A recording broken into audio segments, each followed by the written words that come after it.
Friends, this is नया and welcome to NV learning platform. चलिए, हमने क्या किया था, रिप्रोडक्शन मतलब रिप्रोडक्शन चैप्टर का हमारा पूरा का पूरा कंप्लीट हो चुका है। उसके बाद हमने स्टार्ट किया है रिप्रोडक्टिव हेल्थ, मतलब रिप्रोडक्शन से रिलेटेड जो प्रॉब्लम्स होंगी, जो सोसाइटी वगैरह की, सोसाइटी का और सब कुछ का, वो रिप्रोडक्टिवली हेल्दी कौन कौन कैसे, मतलब कि क्राइटेरिया क्या है कि किसी भी इंसान को आप रिप्रोडक्टिवली हेल्दी कह सकते हो। फर्स्ट तो उसका मतलब पूरा का पूरा वो रिप्रोडक्टिव तरीके से हेल्दी हो, मतलब रिप्रोडक्शन उसका अच्छे से रिप्रोड्यूस कर पाए। सेकंड, वो बिहेवियर, उसका बिहेवियर कैसा है, उसके बिहेवियरली भी वो हेल्दी हो। थर्ड, इमोशनली भी वो हेल्दी होनी चाहिए, कि ऐसा नहीं है कि बिहेवियर मतलब रिप्रोड्यूस कर रहा है बट वो उसका इमोशन नहीं है दिल में, मतलब ऐसे ही बस रिलेशन बना रहा है। चौथा, मोस्ट इंपॉर्टेंट, सोशली मतलब सोशली तरीके से भी वो हेल्दी होनी चाहिए। समझ गए? चलिए, ये चार क्राइटेरिया जिस पे सूट करते हैं उस बंदे को हम क्या बोलेंगे, रिप्रोडक्टिवली हेल्दी। वो हमारे समाज के लिए बहुत सही है। समझ गया? चलिए, अब वही है, उसका हमने पढ़ा था कि उसमें है ना कि मतलब बहुत जैसे कि हमारे देश का पॉपुलेशन बढ़ते जा रहा है, उस पॉपुलेशन को कुछ कंट्रोल करने के लिए हमारी गवर्नमेंट में 1951 मतलब 1951 में एक मतलब प्लान बनाई थी, जिसको बोलते हैं हम फैमिली प्लानिंग। फैमिली प्लानिंग बोलते हैं, परिवार नियोजन जिसको आप बोलते हो। तो परिवार नियोजन कराया था, उसमें क्या क्या थी, उसी के तहत, परिवार नियोजन के तहत, कि उसको और आगे बढ़ाना है, कि परिवार नियोजन को कि और आगे कैसे कैसे बढ़ा सकते हैं। एक आरसीएच का मतलब है कि बेसिकली ये चैनल लगाई थी। आरसीएच का मतलब वो reproductive and child health care, समझ रहे हो? रिप्रोडक्टिव मतलब मम्मी का, और चाइल्ड का मतलब माँ और बच्चे दोनों को कैसे हेल्थ को आप संभालना है। कि प्रेग्नेंट हुई लेडी, तो प्रेग्नेंट लेडी को आपको इतना एक्स्ट्रा केयर करनी है जितना नॉर्मल आप लेडीज का केयर करना चाहिए, उससे थोड़ा सा ज्यादा। आप जब रिप्रोडक्टिवली मतलब वो जब लेडी प्रेग्नेंट कंडीशन में हो, तो उस कंडीशन में लेडीज को कैसे आप पैम्पर करो, उसका ध्यान रखिए, उसका पूरा का पूरा, क्योंकि वो एक साथ दो दो जान हो गई। अब वो एक तो खुद है जिंदा, और उसके साथ एक छोटा सा बच्चा को पाल रही है। उसको 9 महीने तक पालना है, 1-2 दिन का नहीं है, 9 महीने तक अपने गर्भ में धारण करके रखना है। तो समझ रहे हो आप कितना मुश्किल है। तो उसके लिए आपको ये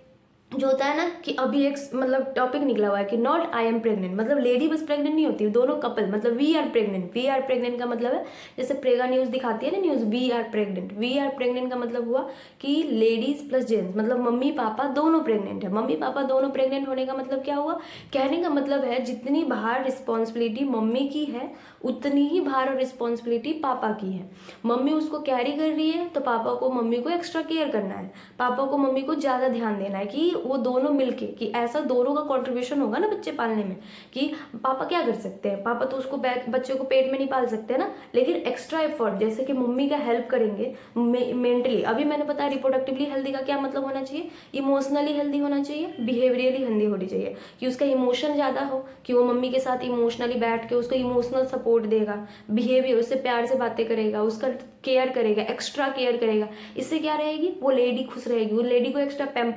पैम्पर्ड का मतलब एक्स्ट्रा प्यार करेगा, उसको ज्यादा केयर करना, ध्यान देना। तो उससे क्या होगा, उस लड़की औरत को लगेगा कि अगर उस कंडीशन में जब कोई लेडी प्रेग्नेंट होती है, जब औरत कोई प्रेग्नेंट होती है, उस कंडीशन में बहुत सारे चेंजेस होते हैं बॉडी में। ठीक है, बॉडी में चेंजेस होते हैं, उसके साथ साथ उसके हार्मोन्स भी चेंजेस होते हैं। मेंटली कभी कभी मूड ऑफ हो जाएगा, कभी मूड गुस्सा हो जाएगा, अग्रेशन, ईचिंग वगैरह, इरिटेशन वगैरह। तो वो सब लोग समझ नहीं पाते हैं, खासकर जेंट्स को ये सब समझ नहीं आता है। उनको लगता रहता है ना कि ये जानबूझ के कर रही है, और उसके बाद वो सोचते हैं ना कि ये जानबूझ के कुछ मतलब हमें दिखाने के लिए कर रही है, लेकिन ये सब नहीं है। ये सब उनका साइकोलॉजी चेंजेस मतलब हार्मोनल चेंजेस होता है, उसके वजह से होता है। तो आपको क्या करना है, उस सब को नजरअंदाज करके आपको उसको एक्स्ट्रा प्यार देना है, क्योंकि वो 9 महीने तक, किसी को आप खुद ही सोच लो, 9 महीने तक एक्स्ट्रा आप अपने कंफर्ट जोन में नहीं हो, ढंग से आप नहीं सोच सकते, ढंग से नहीं जग सकते, ढंग का खाना, मन का जो आपको जो मन करता है वो खाना नहीं खा सकते, क्योंकि डॉक्टर बोलेगा कि आप ज्यादा तेल वाला खाना खाओगे तो बच्चे के लिए खराबी है, ज्यादा मतलब मसाले वाले खाने, लेडीज को ज्यादा मसाला का खाना पसंद होता है, बस बोलेगा, डॉक्टर बोलता है कि मैरिड में मतलब जब आप प्रेग्नेंट हो तो आपको मसाला का खाना नहीं खाना, बच्चों को प्रॉब्लम हो जाती है। जैसे कि कोई बच्चा डिलीवरी होता है, जन्म लेता है, उसको जॉन्डिस हो जाती है। तो जन्म लेते जॉन्डिस कैसे हो गई, खुद ही सोचो, क्योंकि मैंने क्या बताया था, प्लेसेंटा मेन है, मम्मी और बच्चे के बीच में कनेक्शन। ये बच्चा हुआ, ये मम्मी हुई, बीच में क्या कनेक्शन है, प्लेसेंटा का कनेक्शन है। तो बच्चे का मम्मी का कनेक्शन प्लेसेंटा से है, तो जो प्लेसेंटा में जो मम्मी खाएगी वही खाना बच्चा खाता है। इसीलिए बोलता है कि मम्मी हेल्दी तो बच्चा हेल्दी। तो मम्मी ने क्या किया, खाते टाइम मसाले वाले खाने खाए, मसाला वाला खाना ध्यान नहीं दी, कम पानी पी, इसके वजह से सारा का सारा असर बच्चे में हो जाता है, और बच्चा जन्म लेते बच्चा जॉन्डिस हो जाता है। क्योंकि जॉन्डिस किस लिए होता है, लीवर में प्रॉब्लम होती है, इस किसकी वजह से जॉन्डिस होता है। जैसे मैंने डाइजेशन वाले चैप्टर में जॉन्डिस का लिखवा रखा है आपको क्या कैसे होता है। तो अगर आपको नहीं पता है कि जॉन्डिस कैसे होता है तो आप डाइजेशन वाला चैप्टर जाके देखिए, उसमें आपको पता चल जाएगा कि जॉन्डिस क्यों होता है। तो लीवर की वजह से जॉन्डिस होता है क्योंकि बाइल का सिक्रेशन ज़्यादा हो जाता है। लीवर हमारी बाइल की सिक्रेशन ज़्यादा कर देती है। बाइल की सिक्रेशन ज़्यादा करने की वजह से क्या हो जाता है, वो हमारे आँख में मुंह पे पूरा पीला पीला हो जाता है, आँख पीला पीला हो जाता है, पूरा बॉडीज में पीला पीला हो जाता है। उसको हिंदी में पीलिया भी बोलते हैं, जॉन्डिस को आप हिंदी में पीलिया बोलते हो। तो जैसे कि कोई बच्चा होता है उसको जैसे जन्म लेते ही उसको डॉक्टर बोल देता है कि हाँ इसको जॉन्डिस है। तो सोचो बचपन में बच्चा तो कुछ नहीं किया, उसको जॉन्डिस कैसे हो गई, तो वही माँ की वजह से जॉन्डिस हो गई। तो वही है, वो मदर को एक्स्ट्रा केयर करनी पड़ती है। तो वही दिखाया है कि reproductive and child health care programme निकाला कि लोगों को बिठा के समझाया कि हाँ दोनों, कि बच्चा का भी केयर करना है और माँ का भी केयर करना है। तो वो क्या क्या करना है, कैसे करना है, वो सब हम आज पढ़ेंगे। उससे पहले हमने फैमिली प्लानिंग देख ली थी, ठीक है। चलिए, इसका बेसिकली कहने का मतलब है, इसका उद्देश्य क्या है, आपका RCH का उद्देश्य क्या है वो हम देखेंगे आज, ठीक है। देखो इसका उद्देश्य है सबसे पहले awareness about reproductive related aspect. सबसे पहले कि रिप्रोडक्शन से रिलेटेड, रिप्रोडक्टिव ऑर्गन से रिलेटेड जो अवेयरनेस है उसको फैलाना, कि कुछ गलत धारणाएं हैं कुछ सही धारणाएं हैं। लोगों को गलत चीज़ जल्दी अट्रैक्ट करती है। नॉर्मल लाइफ में हम आदमी हैं, हम लोगों को नेगेटिव थॉट्स भी, हम अगर मैं 2 वर्ड बोलूँ, अभी मैं अपना ही एग्जांपल ले रही हूँ कि मैं अभी पढ़ा रही हूँ, मैं जितना पढ़ा रही हूँ सही पढ़ा रही हूँ, सही पढ़ा रही हूँ, ठीक है। वो आपको ध्यान में सुन रहे हो। अगर मेरे मन में, अगर मेरे मुंह से अभी कोई गलत मतलब नेगेटिव, या फिर मतलब कहने का मतलब मैं कुछ गलत पढ़ा दूँ अभी, तो आप इतना वीडियो मतलब जो 20, 21, 30 मिनट का जो मैं वीडियो डालती हूँ, उस 30 मिनट के जैसे आप देख लो, कुछ बच्चे पढ़ रहे होंगे, उनको पहले से, ड्रॉपर वाले बच्चे होंगे तो उनको सबसे पहले से पता होगा। न्यू वाले बच्चे तो चलो उनको नहीं समझ आएगा, लेट से समझ आएगा। नया ड्रॉपर बच्चे होंगे वो पढ़ रहे होंगे, तो जैसे मैं गलत बोलूंगी, जैसे कि मान लो मैंने कुछ गलत पढ़ा दिया, तो वो उतना ध्यान नहीं देंगे कि इन्होंने 20 मिनट से जो सही बोला वो सही बोला, वो ध्यान नहीं देंगे। लेकिन वो 1 मिनट, जो 20 मिनट के बीच में 1 मिनट मैंने जो गलत एक वर्ड बोल दिया, उस वर्ड पे ही पूरा कर देंगे कि ये मैम गलत पढ़ा दी। अब ये मैम गलत पढ़ा दी तो उनके दिमाग में आ जाएगा कि मैम को आता नहीं है। पहली थिंकिंग, दो, यही हमारा दिमाग यही काम करता है। पहली थिंकिंग, सोचने वाले बच्चे बहुत होते हैं कि हो सकता है कि मैम को क्या कहते हैं बोलने में मिस्टेक हो गई होगी, चाहे जो हो गई, सोचने वाली। लेकिन 90% बच्चे सोचेंगे कि मैम को आता नहीं है, मैम ने गलत पढ़ा दिया, या फिर मैम जानबूझ के गलत पढ़ाया। आप कुछ भी सोच सकते हो। तो यही है, ये बच्चे करते नहीं है, दिमाग करवा देता है। क्योंकि आप लोग का ऐसा एज है कि आप लोग का ही नहीं, ये सबका एज है, ये एक एज है कि नेगेटिव चीज़ को हम जल्दी अट्रैक्ट कर लेते हैं, पॉजिटिव चीज़ को अट्रैक्ट करने में हमें ज़्यादा टाइम लगता है, ठीक है। तो इसीलिए यही बोल रही हूँ, तो उसको फैलाया, जैसे कि अवेयरनेस, क्योंकि लोगों को जल्दी चीज, इसको इतना टाइम इसलिए लगा क्योंकि उसमें अब उसकी मतलब एक तो वो गुप्त रोग है, जिसको आप लोग नाम बोल देते हो गुप्त रोग। किसी को कोई लेडीज से रिलेटेड प्रॉब्लम है, जेंट्स से रिलेटेड प्रॉब्लम है, खुल के बोल नहीं सकता, डॉक्टर को नहीं बोलते खुल के। अगर कोई आदमी जाएगा, या मान लो कि कोई कपल है, वो नहीं बच्चा हो रहा है उसको, तो उसको सब बोलेगा बाबा के पास चले जाएंगे, सब जगह चले जाएंगे, लेकिन वो डॉक्टर के पास नहीं जाएंगे। बाबा के पास जाते तो कुछ नहीं बोलते, बस बच्चे, बाबा को आप बोलोगे कि मुझे बच्चे नहीं हो रहे, तो बाबा जड़ी बूटी दे के आपको दे देगा। लेकिन डॉक्टर के पास जाओगे तो आपको पूरा खुल के बोलना पड़ेगा। इसके वजह से डॉक्टर के पास नहीं जाते लोग, कि हम मुझे पूरा मेरे बारे में कैसे पूछेगा कि हाँ आप दोनों में रिलेशन कैसा है, आप दोनों में क्या हो रहा है, आप दोनों एक साथ कैसे रहते हैं। ये सब कोई बताने की चीज़ है, ये सब मतलब गुप्त चीज़ है। और नाम भी रख दिया है, कोई इससे रिलेटेड चीज़ को गुप्त रोग बोलता है, देखते हो। तो यही, इसी चीज़ को, यही धारणाओं को गलत करनी थी, इसी धारणाओं को चेंज करना था गवर्नमेंट को। तो उसके लिए क्या किया उन्होंने, अवेयरनेस फैलाई। क्या फैलाया, awareness about reproductive related aspect फैलाई। उसमें क्या था, कैसे किया उन्होंने, with the help of audio visual and print media, government and non government agencies have taken various step to create awareness. कैसे कैसे, कि एक तो बोल रहा ऑडियो विजुअल का मतलब हुआ, ऑडियो विजुअल का मतलब जो टेलीविजन पे ऐड वगैरह दिया कि हाँ, कि आप जैसे किसी चीज़ के बारे में सोच रहे हो, कि आप सोचते हो कि कोई मतलब रिप्रोडक्शन, कि आप ज़्यादा बच्चे पैदा कर लो, उससे नहीं, तो इससे आपको क्या हानि होगी। फिर ये बता देता है कि जल्दी बच्चे आपके जन्मोगे, बीच में गैप नहीं रखोगे तो उस बच्चे के लिए क्या घाटा है। ये सब चीज़ उसको एक वीडियो, जैसे कि क्या होता है, ऑडियो विजुअल हमें ज़्यादा अट्रैक्ट करता है विद रिस्पेक्ट टू लिखा हुआ। एक नॉर्मल सा एग्जाम्पल दे दूँ मैं, कि जैसे कि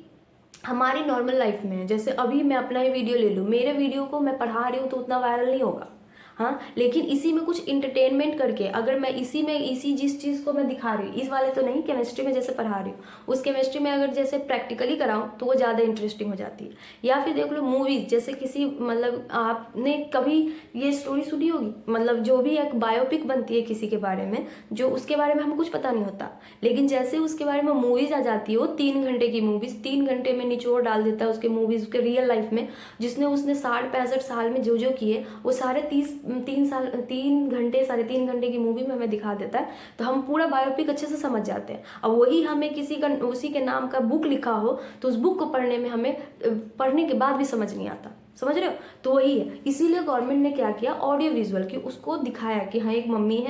मम्मी है प्रेग्नेंट हुई, उस मम्मी को केयर नहीं करोगे तो उस मम्मी के साथ साथ क्या हो सकता है, फिर उस बच्चे को क्या हो सकता है, ये सब वीडियो बना के कि ताकि लोगों में जागरूकता बढ़े, समझ रहे हो? वैसे किया। और दूसरा क्या, प्रिंट मीडिया, छाप के भी, जैसे कॉमिक रूप में छाप के या न्यूज़पेपर में हेडलाइन बना के कि लोगों को पसंद आए, लोग की तरफ और लोगों की तरफ ये फैले, जागरूकता बढ़े लोगों में, ठीक है।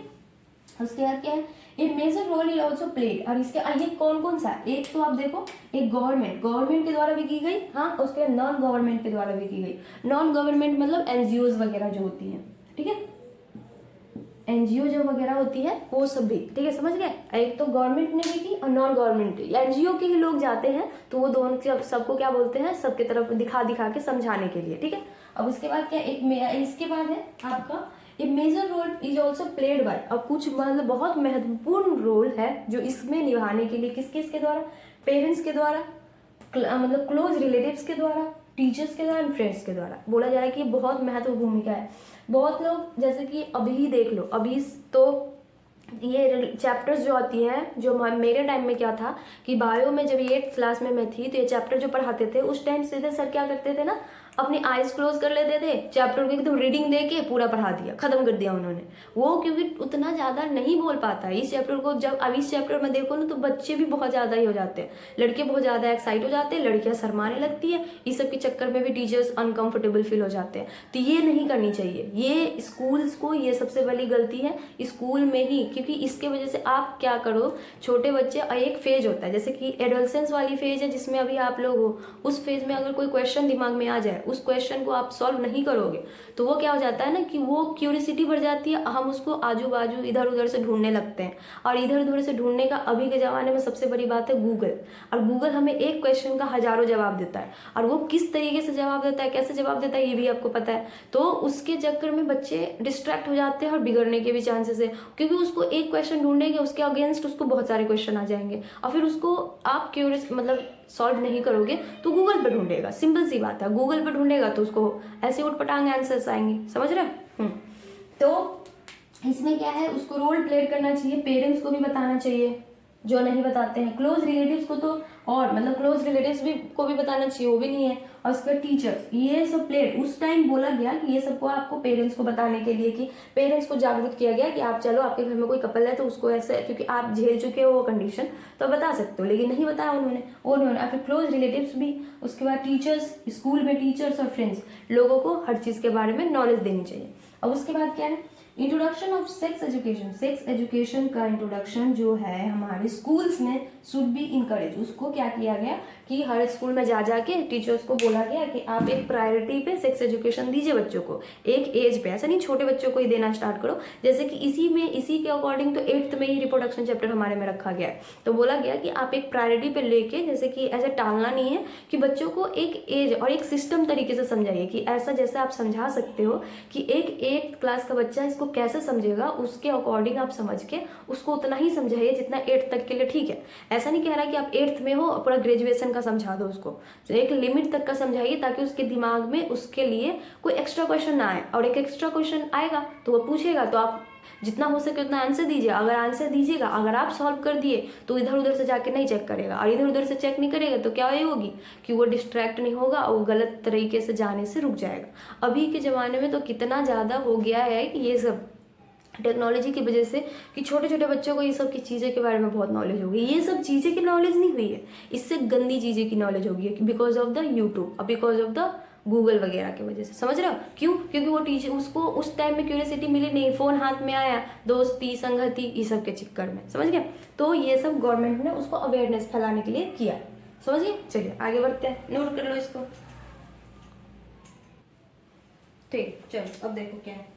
देखो ये इन्फॉर्मेशन इज प्रोवाइडेड, मतलब बोला जा रहा है कि प्रॉपर हर चीज़ का एक प्रॉपर इन्फॉर्मेशन देना चाहिए कि गलत धारणाएं थी लोगों की तरफ, और नॉलेज, लैक ऑफ नॉलेज जो बहुत चीज़ मतलब होता है ना कि बोला जाता है कि नॉलेज ना होना ज़्यादा बेटर है कि कम नॉलेज होने के बराबर। ठीक है, कि अगर आपको किसी चीज़ के बारे में ना जानकारी नहीं है, वो ज़्यादा अच्छा है अधूरी जानकारी से। समझ रहे हो? तो लोगों को जानकारी होती नहीं है, उसके बारे में कुछ भी उल्ट पटांग समझ जाते हैं। तो एक प्रॉपर तरीके से नॉलेज देना बहुत ज़रूरी था। तो वो प्रॉपर तरीके से क्या क्या था कि ऑर्गन, रिप्रोडक्टिव ऑर्गन, की रिप्रोडक्टिव ऑर्गन है उसके बारे में प्रॉपर तरीके से और जानकारी देना कि ये फीमेल का किस काम के आता है, मेल का किस काम में आता है, मेल क्या जरूरी है, क्यों जरूरी है, किस लिए जरूरी है, वो सारा कुछ अच्छे से एक्सप्लेन करता था। ठीक है, उन्होंने किया। उसके बाद एडोलेसेंस एक फेज आती है, एक होती है चाइल्डहुड, एक होता है मतलब एडल्टहुड, मतलब एडल्टहुड जो है एडोलेसेंस वाली फेज, एक होता है यंग वाली। तो जो दोनों के बीच में जैसे कि होते हैं आप लोग का फेज जो है वो एडोलेसेंस वाली फेज है, तो उसका फेज का अच्छे से बताया कि ये क्या हुआ कि वो जो RCH जो था वो एक फैमिली प्लानिंग के बेसिस पे, ऐसा नहीं कि मम्मी पापा को ही दिया जाता था, वो बेसिकली स्कूल में जाके भी दिया जाता था कि लोगों के, जैसे कि एक एज आ गई 8वीं 9वीं के बच्चे लोग को, वो सबको समझाया जाता था कि देखो अभी आप लोग का फेज है, तो ऐसे ऐसे सारा कुछ इन्फॉर्मेशन दिया जाता था कि उससे क्या है कि आगे नेक्स्ट जनरेशन बोला आ रहा है मुझे कि आगे, जैसे कि आगे 1-2 साल में कि उनके साथ जो उसके बाद एक एज है, सोच लो आप खुद ही कि एक एज है, उसमें बॉडी में चेंजेस आ रही है, उसकी बॉडी में चेंजेस आने के साथ साथ उसमें हार्मोन में चेंजेस आती है, कितनी सारी डिस्ट्रक्शन वगैरह होती है, कितने सारे प्रॉब्लम्स होते हैं, तो उनको क्यों तो पता नहीं होता ना कि क्यों हो रहा है। तो उन्हीं के बारे में उनसे ओवरव्यू लेके उसको बताया जाता है गर्ल्स को, बॉयज़ को, कि आपकी बॉडी में जो चेंजेस आ रही है वो एक मतलब एक चेंज एक टाइम के लिए है, और उस टाइम को आगे जैसे नेक्स्ट जनरेशन में जो होगा वो नेक्स्ट जनरेशन में जो होगी उस सब के लिए है। समझ रहे हो? तो वो प्रॉपर एकदम उसके साथ एडोलेसेंस के साथ और उसके चेंजेस उससे रिलेटेड, एडोलेसेंस से रिलेटेड चेंजेस, जैसे फीमेल में क्या होती है प्यूबर्टी, एडोलेसेंस वाली प्यूबर्टी फेज में क्या होती है ब्रेस्ट फॉर एनहांसमेंट होता है, उसके बाद उसका पूरा हेयर ग्रोथ वगैरह होता है, वॉइस और ज़्यादा कम हो जाती है, और लड़कों में क्या दाढ़ी मूछ आ जाते हैं, प्यूबिक हेयर आ जाते हैं, आर्मपिट हेयर आ जाते हैं, वॉइस और लाउड हो जाता है, फिर हार्मोनल चेंजेस की वजह से ही होते हैं ना सारे, ये सारा मैंने बता रखा है। तो वही सब चेंजेस आते हैं, तो उनके अंदर क्यूरियोसिटी जग जाती है, तो वो क्यूरियोसिटी को कम करते हैं। आप किसी चीज़ के बारे में किसी को बता दो, क्यूरियोसिटी कम हो जाएगी ना, जागरूकता जो होती है, जिज्ञासा जो होती है कम हो जाएगी, तो वही बताता है। अब उसके बाद सेफ, देखो क्या है, ये कपल के लिए safe and hygienic sexual practice, जो होता है कि सेक्स करना गलत चीज़ नहीं है, कपल करते हैं, और उसमें भी एक सेफ तरीके से, कैसा नहीं करते कि सबको नहीं पता होता है, तो वो सेफ तरीका सब बताते थे वो जाके हर जगह। ठीक है, उन सबको एक कैंप लगाई हुई थी, NGOs वगैरह, अभी भी बहुत सारे NGO है जो कैंप लगाते हैं, उस कैंप में सबको बुलाते हैं फ्री ऑफ कॉस्ट, कोई पैसे नहीं लगते, इन्फॉर्मेशन देते हैं, आपके भले के लिए ही करते हैं, उसमें कोई उनका पर्सनल बेनिफिट नहीं है। पर्सनल बेनिफिट है उनका कि उनका देश जो बेसिक है कि हेल्थ सेफ होगी, जो उनका जो प्लानिंग, उन्होंने जो प्लान किया है, प्रोग्राम जो चलाया है, वो स्मूथली चलेगा, बस वही उनका बेनिफिट है। समझ रहे हो? अब उसके बाद क्यों सेफ सेक्स क्यों बोला गया यहाँ पे, सेफ सेक्स क्योंकि हमें नहीं पता है, लेकिन सेक्सुअल ट्रांसमिटेड डिजीज होती है, सेक्स से रिलेटेड बीमारियां होती हैं, वो बीमारियां बहुत ज़्यादा खतरनाक होती हैं, बुखार खांसी की जैसे नहीं होती, इसीलिए सेफ सेक्स इसको जब नज़रअंदाज कर देता है, इस वर्ड, ये जो वर्ड होता है ना, ये सेक्स, ठीक है, इस वर्ड को सुनो किसी के मुंह से तो आपको उसके प्रति ही नजरिया बदल जाता है, लोग उसको सोचने लगते हैं ना कि वो उसके बारे में ही गलत धारणाएं बनाने लगते हैं। समझ रहे हो? तो वही ये वर्ड है, ये ही वर्ड बहुत ज़्यादा लोग अलग सोचने लगते हैं इस वर्ड का। और इसी वर्ड से क्या है, फ्यूचर में आपको इस वर्ड को अगर ना जानो और इससे रिलेटेड बीमारियों के बारे में ना जानो, तो फ्यूचर में आप जिंदगी मौत से भी बदतर लाइफ जियोगे। एड्स का नाम सुना होगा आपने। एड्स एक ऐसी बीमारी है जिसका आज तक कभी इलाज नहीं हुआ और ना कभी उसकी दवा आई है। एड्स वाले लोगों का जिंदगी मौत से भी बदतर है, ना मर पाता है और ना ढंग से जी पाता है। तो क्या ही होगी लाइफ, आप ही सोच लो। एक नॉर्मल सा आप खुद ही विजुअलाइज करके देखो कि कोई बंदा है जो 10th में 12th में था, एक नॉर्मल एग्जाम्पल बता रही हूँ। देखिए ये चैप्टर है बहुत छोटा, ठीक है, मैं पहले बोल रही हूँ चैप्टर है बहुत छोटा, अगर मैं बस नीट के व्यू से पढ़ाऊँ तो ये 2 दिन में 3 दिन में खत्म हो जाएगा, लेकिन मैं ऐसा इसलिए इसको थोड़ा डिटेल में पढ़ा रही हूँ कि ये सबको जाए, कि नीट वाले तो पढ़े ही पढ़े, उसके साथ नॉर्मल बेसिक लोगों तक जाए, लोग को नॉलेज इसके बारे में ज़्यादा हो। मैंने पहले बोला था चैप्टर इसका जगह पे मैं दूसरे चैप्टर में कम कर दूंगी टाइमिंग, इसमें पूरा क्लियरली मैं जब जितना नॉलेज है मेरे पास मैं सब बताने का कोशिश करूँगी, समझ रहे हो। तो अगर नीट वाले बच्चों को लगे कि एक्स्ट्रा हो रहा है तो आप लोग बस इंपॉर्टेंट नोट ही इसमें से टिक कीजिएगा, बाकी को आप स्किप कर दो, वरना देखना तो आपके लिए भी है, क्योंकि 11th-12th के बच्चे हो तो आपको तो मस्ट देखना है ये, क्योंकि आप लोग इस फेज से गुजर रहे हो, समझ रहे हो, इसीलिए मैं बोल रही हूँ। मैं कहाँ थी, हाँ, एक नॉर्मल बच्चा है, ठीक है, जो 10th-12th में है, उसकी क्लास में एक अवेयरनेस ऐसे NGO वाले आए, उन्होंने इस ऐसे ही आपको सेक्स के बारे में बताया, आपने क्या किया, उसको हंसी उड़ा दी और उसके बाद बोले कि ये लोग क्या गंदी गंदी चीज़ें सिखा रहे, नहीं सिखाए। आगे जाके उनको सेफ सेक्स के बारे में पता नहीं था, फ्यूचर में जब 18 साल के हुए, 18 साल के बाद रिलेशन बनाया उन्होंने किसी के साथ, उसको पता नहीं चला, उस लड़की जिस लड़की के साथ गए थे उस लड़की को एड्स थी, चाहे जैसे भी उस लड़के को एड्स हो गई। अब उस लड़के को एड्स हुई, उसको पता नहीं चला, जब वो डॉक्टर के पास गए ब्लड डोनेट करने, किसी का बीमारी हुआ तो उस ब्लड डोनेट करने गया, और वो ब्लड डोनेट करने गया तो उस ब्लड डोनेट करने से पहले रक्तदान करते हो ना, तो रक्त वाले आपके सारे टेस्ट वगैरह देखते हैं। अब अगर आपका ब्लड सही है तो वो ले लेंगे, नहीं सही है तो क्यों लेंगे भाई, हाँ। तो आपने रक्तदान किया, उसमें दिखा उन्होंने पाया कि आपको एड्स है, उन्होंने बताया आपको एड्स है, अब आप क्या करोगे बताओ। उस टाइम तो आपने उस नॉलेज को लिया नहीं जो वो बता रहे थे, ये वाली कि एड्स सेफ सेक्स वाली, ये पॉइंट ये बहुत इंपॉर्टेंट है, ये वाली बहुत इंपॉर्टेंट है, ठीक है। ये नॉलेज आपने लिया नहीं यहाँ पे कि safe and hygiene sexual practice, और क्या किया आपने, और ये इसके बाद जिसकी वजह से आपको क्या हो गई, सेक्सुअली ट्रांसमिटेड डिजीज, समझ गए, ये डिजीज हो गई जिसमें आपको हो गया एड्स। ये सब मैं क्लियर इसमें दिखाऊंगी, बताऊंगी एड्स कैसे होता है, क्या होता है उसमें, और STD भी बहुत तरीके के होते हैं, वो सब दिखाऊंगी, समझ आ गया, मैंने बोला सो। तो इसी के वजह से जूनियर क्लास में 8th क्लास में जो इसी की वजह से अगर आपको बताता है कोई समझाता है तो आप उसको पॉजिटिव वे में लीजिए, नेगेटिव इस वर्ड का मतलब सुन के ऐसा नेगेटिव के अंदर मत घुस जाइए कि आपको वो नेगेटिव नॉलेज दे रहा है, पॉजिटिव आपके भले के लिए ही दे रहा है, समझ रहे हो। चलिए अब NCERT पढ़ लेते हैं इससे रिलेटेड, फिर उसके बाद हम आगे बढ़ेंगे। देखो क्या था,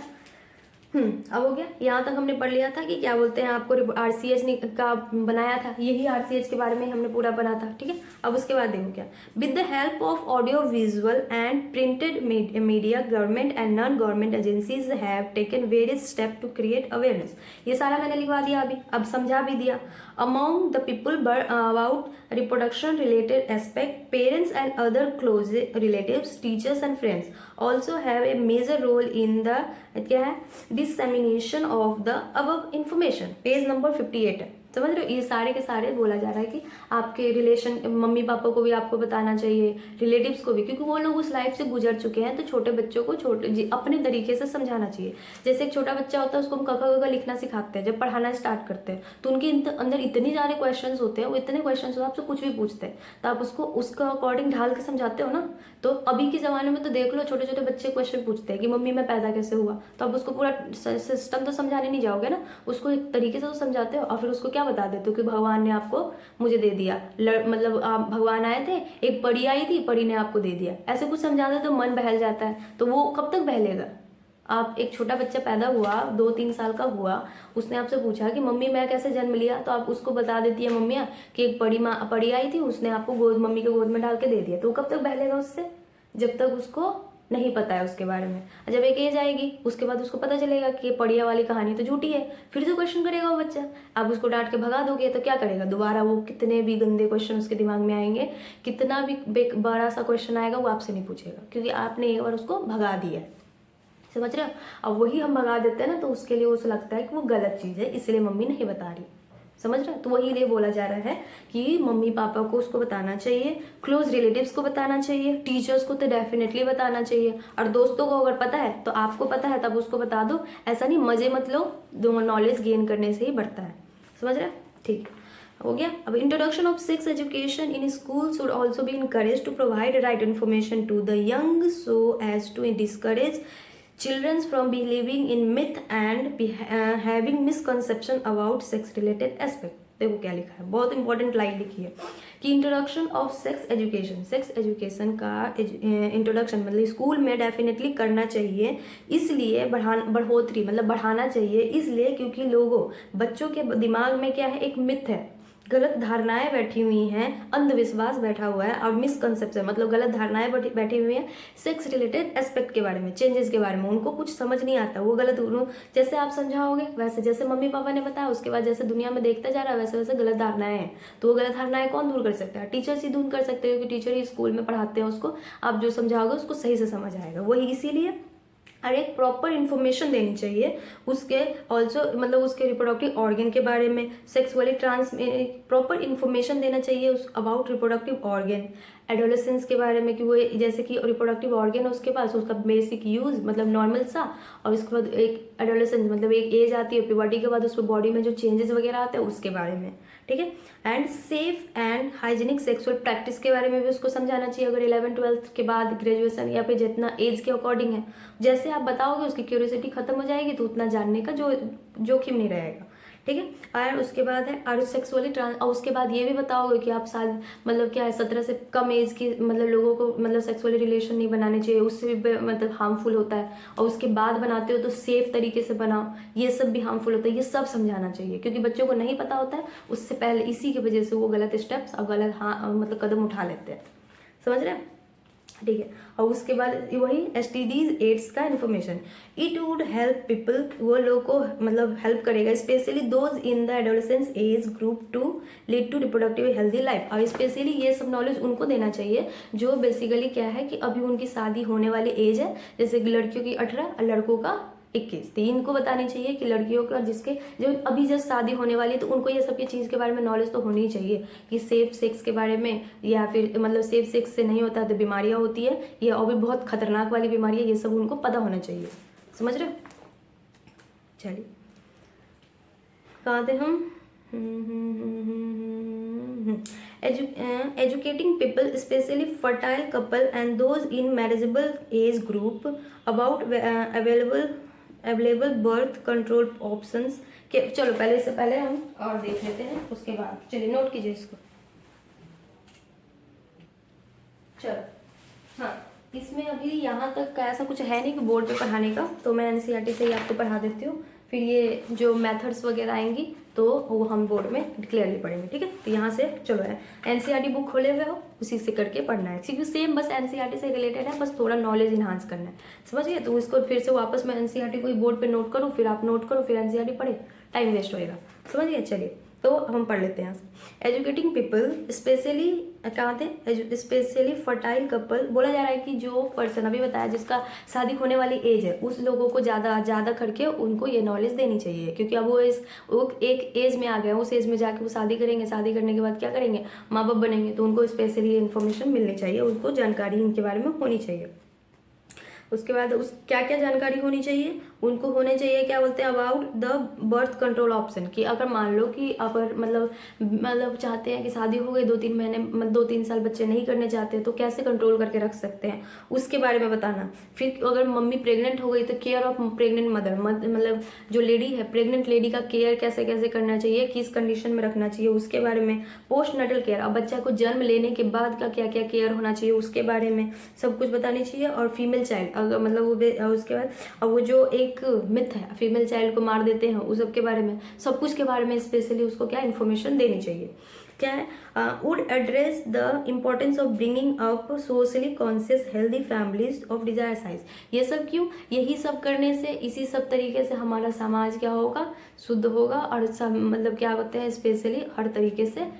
रिप्रोडक्टिवली हेल्दी होगा, क्योंकि रिप्रोडक्टिवली हेल्दी होने के लिए सोशली भी हेल्दी होना पड़ता है, और ये सब ऑप्शन हम फॉलो करेंगे तो हम सोशली हेल्दी होंगे, हमारा देश आगे बढ़ेगा, समझ गया। चलिए, awareness of problems due to uncontrolled population growth, social evil like sex abuse, बोला जा रहा है अवेयरनेस ऑफ, अब उसके बारे में नॉलेज देना चाहिए लोगों को कि क्या बोलते हैं कि एक सेक्स रिलेटेड उनको अनकंट्रोल ग्रोथ, ये बिना किसी चीज़ के बारे में उनको पता नहीं है कि हाँ लोगों को पता होता है कि मतलब बहुत तो अभी भी गाँव में क्या होता है लोगों को पता नहीं होता है कि हाँ हम बीच में कि कॉन्डम यूज़ कर सकते हैं। कॉन्डम यूज़ करके आप एक बच्चा है, एक बच्चे के और दो बच्चे के बीच में गैप कर सकते हो। उनको वो नहीं पता होता है, वो क्या कर लेते हैं, बच्चे पैदा करने लगते हैं, जिसकी वजह से क्या हो रहा है, हमारा पॉपुलेशन ऊपर पारा चढ़ रहा है, पॉपुलेशन ग्रोथ हो जा रही है। उससे पॉपुलेशन, अगर मान लो आप देश के बारे में नहीं सोच रहे, एक सेकेंड के लिए ले लूँ मैं, कि लोग होता है ना कि अभी में मैं अगर मैं बोलूँ तो बोलेगा कि फालतू का भाषण करना आसान है, लेकिन अपने लाइफ पे लेके चलो तो चलेगा। तो चलो मान लेते हैं आपके घर में मम्मी पापा और आप हो, 3 आदमी हो, एक मम्मी पापा के पास एक बच्चा है, तो उसको खिला पिला के बड़ा करके कितना ईजी पड़ेगा। वही अगर 2 है तो उससे थोड़ा कम, 3 है, आप खुद ही सोच लो, अपने लाइफ में ले लो, देश को छोड़ो, सोसाइटी को छोड़ो, अपने घर के बारे में इसलिए बोल रही हूँ क्योंकि लोगों को अपना बहुत प्यारा होता है। आप ही के पास 3 बच्चा है, तो अब 3 बच्चों को पालने में कितना कष्ट होएगा, और सोच लो 2 बच्चों को पालने में कितना कष्ट होएगा, 1 को पालने में कितना कष्ट होगा, 3 को आप कितना एजुकेशन दे सकते हैं। उतने रुपए में 10 ही रुपए कमा रहे हो, मम्मी पापा 10 रुपए कमा रहे, 5 मम्मी पापा 5 पापा या फिर 5 पापा, तो 5 रुपए में 3 को कैसे पालोगे, 5 में 10 को 2 को कैसे पालोगे, 5 में 1 को कैसे पालोगे। आप ये देख लो, खुद में कंपेयर करके देख लो, तो ये एजुकेशन आपके लिए ज़्यादा बेनिफिट होगी कि सोशली के अलावा, कि आप खुद ही देख लो, 5 रुपये कमा रहे, 10 रुपये कमा रहे, मेरे पास 3 बच्चे हैं, तीनों को इक्वली प्यार करना, तीनों को इक्वली पढ़ाना है, तो सोच लीजिए यही है एक, मतलब बेस्ट ये वाला, समझ गए।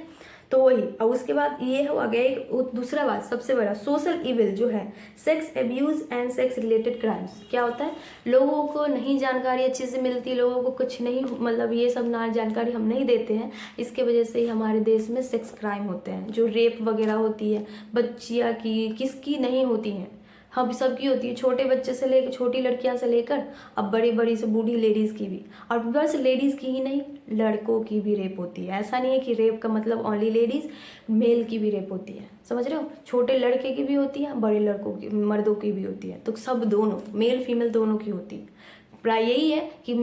फीमेल की ज़्यादा होती है, मेल की कम, इसीलिए मेल किसी को पता नहीं कि मेल की नहीं होती, लेकिन इंसान मर्द की भी होती है, मतलब लड़के की भी होती है, लड़कियां की भी होती है। क्यों, लैक ऑफ नॉलेज की वजह से, क्या है, ज्ञान की कमी है, जानकारी की कमी है। उसके बाद है need to be created to enable people to think and take up necessary step to prevent them and thereby build up a responsible, socially responsible and healthy society. बोला जा रहा है यही सब करके आप क्या करोगे, अपने आप को एक रिस्पॉन्सिबल जागरूक नागरिक बनाओगे, क्योंकि सब कुछ के बारे में आपको पता होगा, तो आपको ये भी तो पता होगा कि आजू बाजू जो चल रहा है वो देख रहे हैं, क्या हो रहा है नहीं हो रहा है, सब कुछ अच्छे से समझ आएगा। फिर आप हेल्दी सोसाइटी, अगर सोसाइटी हेल्दी है तो किसके लिए सही है, आप ही के लिए सही है। अभी के ज़माने में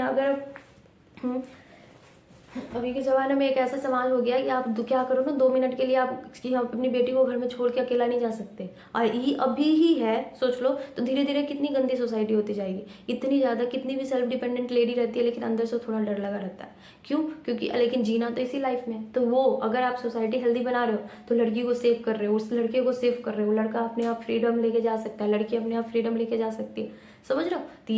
यही बेसिकली नॉलेज देने के लिए बनाया गया था, ठीक है। चलिए आगे बढ़ते हैं,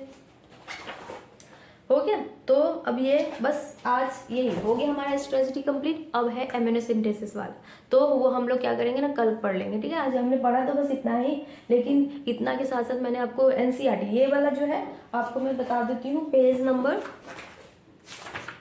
बेसिकली क्या है ना, जब हम लोग ना नेचुरल मेथड्स के बारे में पढ़ेंगे ना, तो ये वगैरह पिल्स वगैरह, तो इसमें लिखने की, एनसीईआरटी में लिखने की बारी आएगी, उससे पहले आपको लिखने का उतना है नहीं कुछ भी, ठीक है। उसको इस चैप्टर को आप एनसीईआरटी से पढ़ सकते हो, 110% आपको बस एनसीईआरटी ही पढ़ना है, इसके अलावा कुछ नहीं आता। और वो जो आपको 2-3 एसटीडीज वगैरह होंगी, तो वो एसटीडीज बना, मैं चार्ट वगैरह बना के आपको पूरा अच्छे से समझा दूँगी, ठीक है। बस ये एनसीईआरटी पढ़िए, और मैं भी लिखवा भी दूँगी नोट्स, और क्वेश्चन कर लो बस, चलिए ठीक है। तो रहने देती हूँ मैं इसके लिए, थैंक यू। बस इस चैप्टर में इतना ही आज के लिए, ज़्यादा लंबा कर दूंगी तो फिर बोर हो जाओगे, क्योंकि इसमें मैंने पढ़ाया भी नहीं, बोलोगे मैम बस भाषण ही दे रहे हो, है ना। लोगों को भाषण पसंद नहीं आता, इसीलिए मैं यहीं पे छोड़ रही हूँ इसको, ठीक है। Okay bye.